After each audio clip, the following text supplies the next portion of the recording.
창세기 11장 보겠습니다.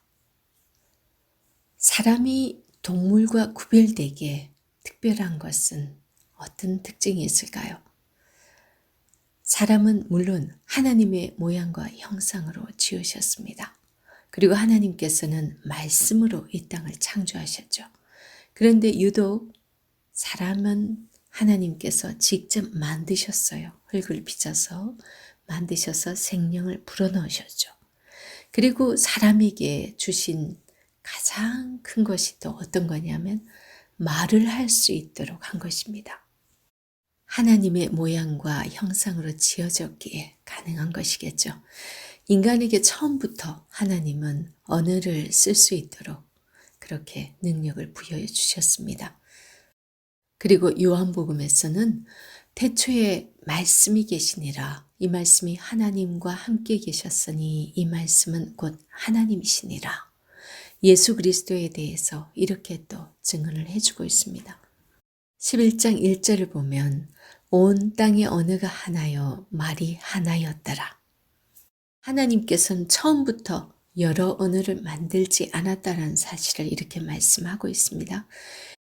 여기서 언어라고 하는 이 말씀은 원어로 사파라는 말을 사용하고 있는데요. 이거는 언어의 그 어떤 기능적인 측면을 말을 하고 있습니다. 그런가 하면 이 말은 다바르라는 원어를 사용하고 있는데 이 다바르는 말, 힘, 사건 이런 뜻이 있습니다. 그러니까 이 말 때문에 말로 인해서 어떤 일이 시작된다는 그런 의미겠죠. 이 말은 정말 힘이 있습니다. 그죠? 무슨 일을 하기 위해서는 우리가 자 우리 뭐 하자 이렇게 우선 얘기가 돼야 되고 우리 뭐 어디 가지 않을래? 이렇게 말이 되어서 어떤 행동이 따라가는 거죠. 그래서 실제로 일이 시작됩니다. 그리고 가장 중요한 것은 창세기 1장에서 하나님께서 말씀으로 모든 것을 창조하셨잖아요. 사람만 빼고. 그래서 말은 이 창조적 기능이 있습니다. 그리고 아담에게는 모든 동물들 이름을 다 지어주게 했어요. 넌 호랑이, 넌 기린, 넌 사자야. 이렇게 다 지어줬다라는 거예요. 아담이. 그 역시도 또 창조의 능력입니다. 그렇게 지어줌으로 인해서 그 동물의 정체성이 또 형성이 되는 거죠. 그 말로 인해서 모든 것이 존재하게 되는 이 말은 아주 중요한 그런 역할을 했습니다. 하나님께서 빛이 있으라 하며 빛이 있었고 물이 궁창 위로 나뉘고 궁창 아래로 모여서 다 한 곳으로 모여 그곳은 바다라 하고 물이 없는 곳은 무치라고 하였다. 그러면 다 그렇게 되는 거예요. 그래서 이 11장에서는 이 바벨탑 사건을 통해서 왜 이렇게 많은 언어가 생겨나게 됐는지 그걸 말씀해 주고 있습니다. 원래 언어는 하나의 언어였다라는 사실을 말씀해 주면서 하나님께서 굳이 이렇게 복잡하게 하고 싶지 않았는데 너희들이 하는 일이 모이면은 악을 꾀하니까 내가 그거 보고 싶지 않아서 이렇게 만들어 버렸다. 이 말씀을 하고 계신 거예요. 2절 이에 그들이 동방으로 옮기다가 시날 평지를 만나 거기 거류하며 여기서 그들이 누구겠어요? 그들은 함의 후손들입니다. 시날 평지는 티그리스와 유프라테스 강 사이의 평지이죠. 여기서 옮기다가 이 옮기다가는요 말뚝을 뽑다라는 그런 의미가 있대요. 이게 왜 그런 표현이 있냐면 당시에 이들은 천막을 쳐야 됐었어요. 그러니까 천막을 칠 때는 말뚝을 박아야만 이걸 묶어서 못 날아가게 할 거 아니에요. 그래서 말뚝을 뽑는다라는 것은 이사 가는 거죠. 옮겨가는. 그래서 말뚝을 뽑다라는 의미니까 이미 이제 이들은 이제 이렇게 옮겨서 지금 이 시날 평지에 거기에 이제 지금 정착을 한 거예요. 3절 서로 말하되 자 벽돌을 만들어 견고히 굽자 하고 이에 벽돌로 돌을 대신하여 역청으로 진흙을 대신하고 여기 돌을 대신하여 벽돌을 만들었다. 이 부분은 굳이 돌을 대신하여 왜 성경에서 이렇게 말씀하고 있냐면요. 제단을 만들 때 하나님께서는 절대 돌을 정으로 쪼거나 다듬지 말라고 그랬어요. 다듬지 않은 돌로 하라고 말씀하셨어요. 그런데 이들이 지금 벽돌로 돌을 대신했다라는 표현을 쓰고 있습니다. 이 벽돌은 인간이 만들어서 찍어서 만든 거죠. 아마 하나님께서는 함의 자손들이 이렇게 시날 땅에서 바벨탑을 쌓았던 것, 그 벽돌로 했던 그 기억이 하나님께서는 트라우마였을 것 같아요.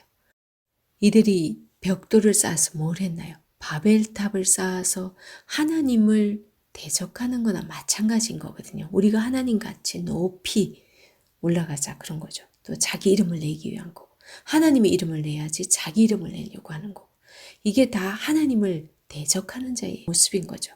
그랬던 그들이 벽돌을 사용해서 했기 때문에 하나님의 단도 정으로 쪼지 않은 다듬지 않은 돌로 하라고 했을 것 같아요. 이때부터 건축 기술이 상당히 발달했을 것 같습니다. 그리고 역청은 하나님께서 노아에게 방주를 지을 때 그 고프레 나무에다가 역청을 바르라고 얘기를 해주잖아요. 그런데 지금 이들이 똑같이 거기다가 역청을 사용합니다. 이들이 하나님이 주신 그 지혜를 지금 악용하고 있는 거죠. 문명이 발달할수록 하나님이 허락한 이 문명이지만 얼마나 이 문명의 이기로 인해서 많은 사람들이 오히려 하나님을 대적하고 잘못 사용돼서 인류를 많이 상하게 하는 일에 사용되는지 모릅니다.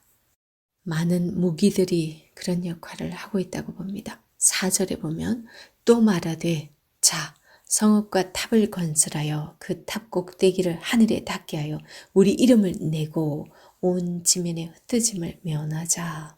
지금 두 가지 목적이에요. 자기들의 이름을 내고 지면에 흩어짐을 면하자.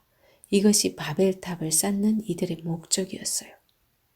인간의 모든 죄의 뿌리가 자기 이름을 내는 것입니다. 이는 마치 창세기에서 아담과 하와가 뱀이 유혹할 때 너희가 이거 먹으면 하나님같이 눈이 밝아져서 선악을 알게 하기 때문에 하나님이 못 먹게 한 거야.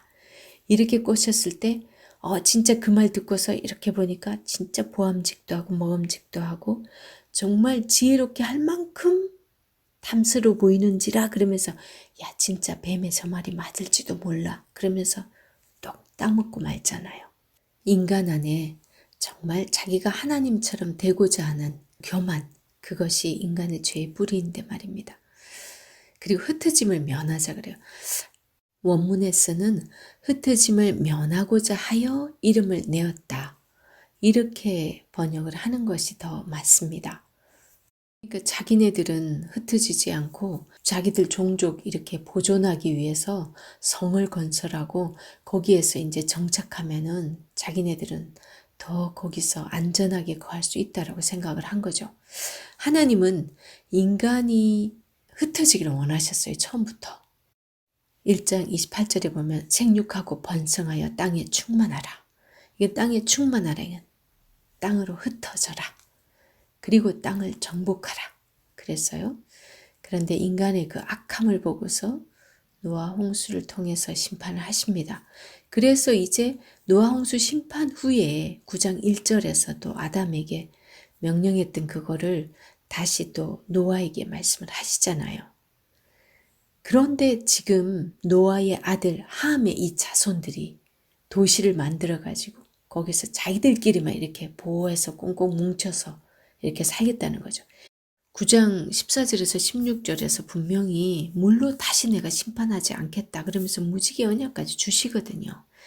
그런데도 불구하고 믿지 못해요. 인간은 높이 높이 올라가고 자기 이름을 내고 싶어 하는 게 인간의 그 원죄의 그 본성 속에 있었다는 거죠. 그런 모습을 보시고 하나님이 어떻게 하십니까? 자, 우리가 내려가서 거기서 그들의 언어를 혼잡하게 하여 그들이 서로 알아듣지 못하게 하자. 그렇게 하면서 우리가 여기 그래서 삼위의 하나님이라고 말씀을 하죠. 8절에 여호와께서 거기서 그들을 온 지면에 흩으셨으므로 그들이 그 도시를 건설하기를 그쳤더라. 그들이 흩어짐을 면하자라고 하니까 하나님께서 언어를 혼잡하게 해버리셨어요. 그랬더니 그들이 그 도시를 건설하기를 그쳤다. 랍니다.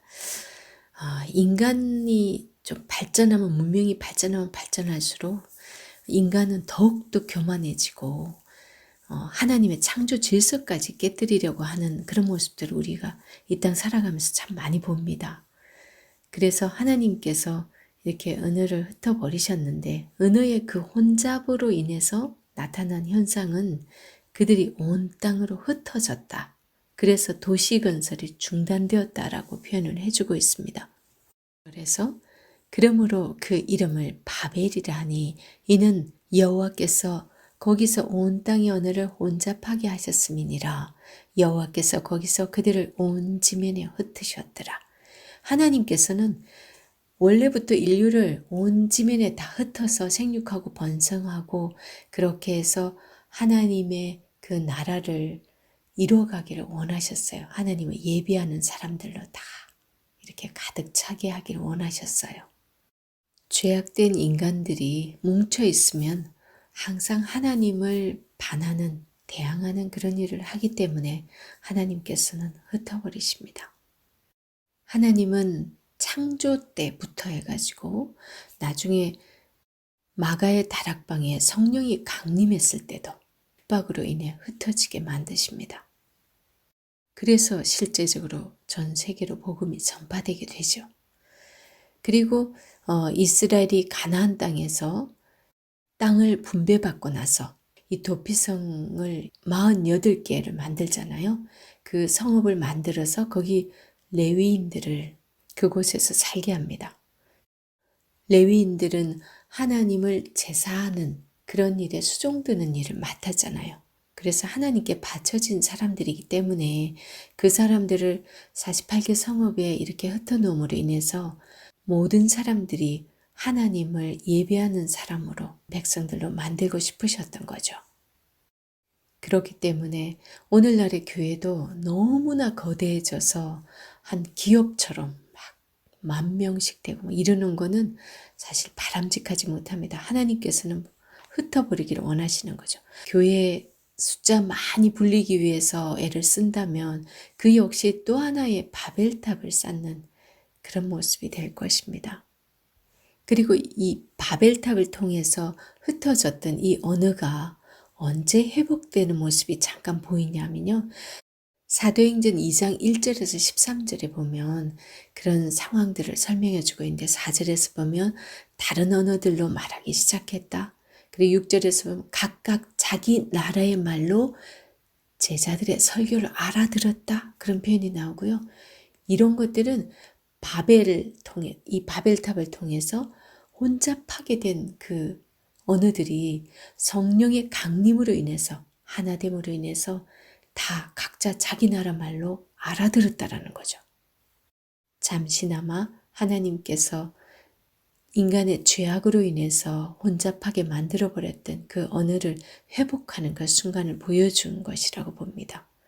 그 다음에 8절에 보면 난 곳의 방언 이런 표현도 각자 그 사람들이 자기가 태어난 곳의 그 언어로 알아들었다라는 그런 표현을 쓰고 있다는 것은 너무나 여러 곳의 사람들이 다 모였어요. 그때 오순절에 각지에서 찾아온 그 이스라엘 백성들, 그들이 지금 그 주변에 다 있었기 때문에 이런 광경을 각지에서 온 사람들이 다 목격을 할 수 있었고 확인할 수 있었죠. 이 일 이후에 이제 사도들이 성령 충만하여 말씀을 전하게 되고 그걸로 인해서 사내들인 공의에 붙잡혀 가기도 하고 그 다음에 스데반이 순교하는 사건을 통해서 이제 본격적으로 박해가 시작됩니다. 그러면서 사도들이 각국으로 흩어지잖아요. 그렇게 해서 다 흩어져서 전 세계로 복음이 전파되는 계기가 됩니다. 하나님께서는 계속 흩어서 복음이 전파되기를 원하셨어요. 이제 11장 10절부터 26절까지가 셈의 족보가 소개됩니다. 악한 인간들의 그 무리 가운데서 하나님의 구원의 섭리를 이어가는 방법이 이제 셈의 족보라고 볼 수 있습니다. 셈의 족보는 이러하니라.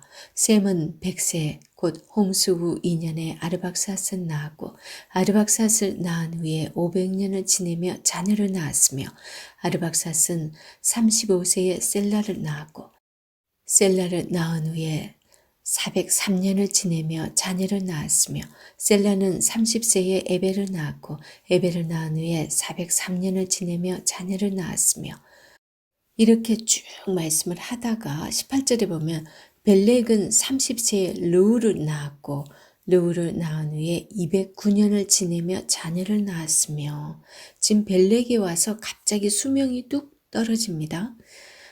아담에서 노아까지가 약 900세 정도 평균 연령이라면 노아 이후에 500, 600세 그 정도로 이렇게 좀 떨어지죠.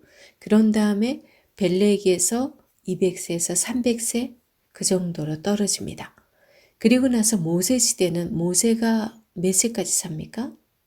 모세가 120세에 죽습니다. 그죠? 80세에 하나님께 부름을 받고 120세까지 살게 되죠.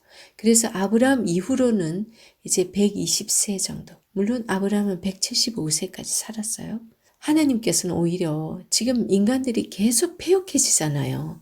하나님의 자녀들이라고 지금 셈 족보를 통해서 하나님은 또 뭔가 소망을 걸었을 거예요. 그런데 이들도 또 패역해지는 모습들을 계속 보이거든요. 그러니까 수명을 길게 해주면 해줄수록 이 패역한 인간들이 죄를 더 쌓을 거 아니에요.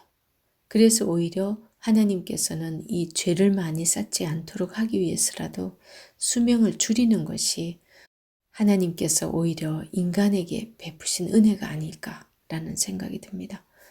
24절 나홀은 29세에 데라를 낳았고 데라를 낳은 후에 119년을 지내며 자녀를 낳았으며 데라는 70세에 아브람과 나홀과 하란을 낳았더라. 여기서 아브람은 아브라함이라고 이름이 바뀌기 전에 그 이름이죠.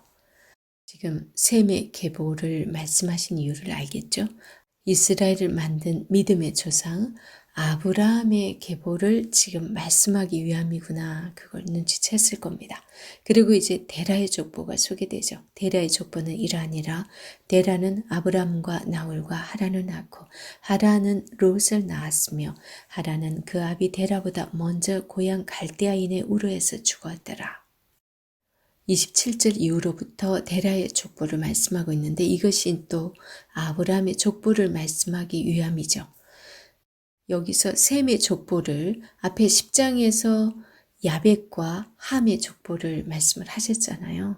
그런데 셈의 족보를 별도로 떼서 이렇게 바벨탑 사건 언급을 해주고 그 이후에 이렇게 분리해서 말씀을 하고 있는 것도 함의 후손들이 바벨탑을 이렇게 쌓아서 하나님께서 그들을 언어를 혼잡하게 하고 이렇게 심판을 하셨지만 그 가운데서도 하나님의 구원의 섭리는 이 셈의 족보를 통해서 흘러가고 있는 것을 말씀해 주기 위해서 여기 11장 바벨탑 사건 이후에다가 분리해서 따로 기록을 하고 있습니다.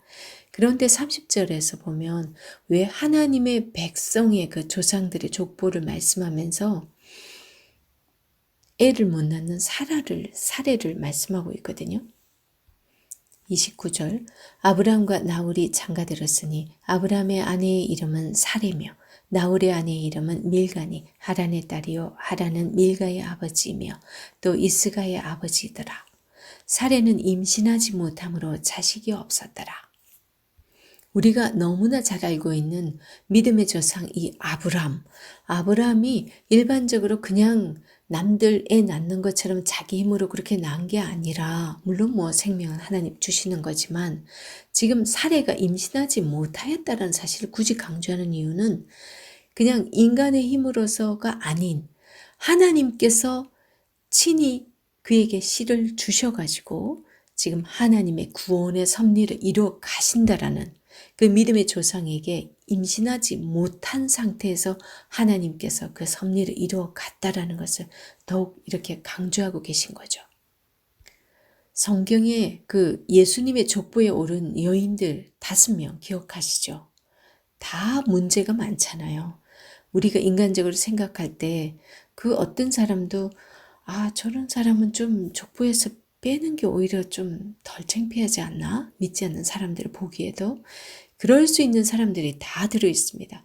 하나님께서는 특별히 인간적인 눈으로 그럴만해서 구원하신 게 아니라 정말 인간적으로 봤을 때 도저히 있을 수 없는 인간적으로 정말 용납하기 어려운 그런 사람들 통해서 예수 그리스도가 오시고 그렇다는 것은 우리 인간은 정말 보잘것없는 정말 별 볼 일 없는 그런 존재라는 것을 각인시키면서 그런 인간을 구원하시러 예수 그리스도께서 오셨다라는 사실을 강조해주고 있습니다.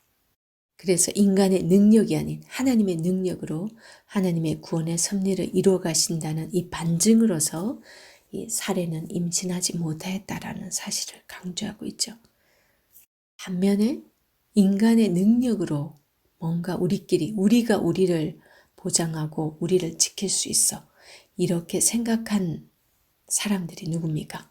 함의 계보의 함의 후손들입니다. 저와 여러분은 셈의 족보를 이어가는 사람들이라는 것을 기억해야 합니다. 성령을 받은 자들이 흩어져서 가는 곳마다 교회가 생겼던 걸 기억하시죠? 그렇다면 오늘날 우리에게도 우리는 예수 그리스도를 영접함으로 인해서 우리 안에 성령님을 모시고 살아갑니다. 그런 우리는 우리끼리가 조상훈이가 아니라 오늘날 우리가 어떤 모습으로 살아가야 할지 이 말씀을 통해 각자 깨달을 수 있기를 바랍니다. 여기까지가 인류의 여러 기원들을 말씀하고 있는 원역사입니다. 11장까지이죠. 원역사의 마지막 부분 이 11장에서는 특히나 후반부에서 아브라함의 족보를 소개함으로 인해서 이제 12장부터 하나님께서 믿음의 조상 아브라함을 부르시죠. 족장사가 시작됩니다. 그래서 그 족장사의 시작을 하기 전에 이 아브라함은 그럼 어떤 족보를 통해서 이 자리에 있는 사람인가? 그리고 그 아브라함이 임신하지 못하는 사라를 통해서 어떻게 믿음의 조상으로서 그 많은 이스라엘이라는 지금 이 말씀을 듣고 있는 사람들이 이스라엘이라는 한 나라를 이루고 있잖아요. 그 모든 역사가 하나님으로부터 비롯됐다라는 것을 더욱더 각인시켜주고 있습니다. 이제 12장부터 시작되는 족장사에서 함께 하도록 하겠습니다.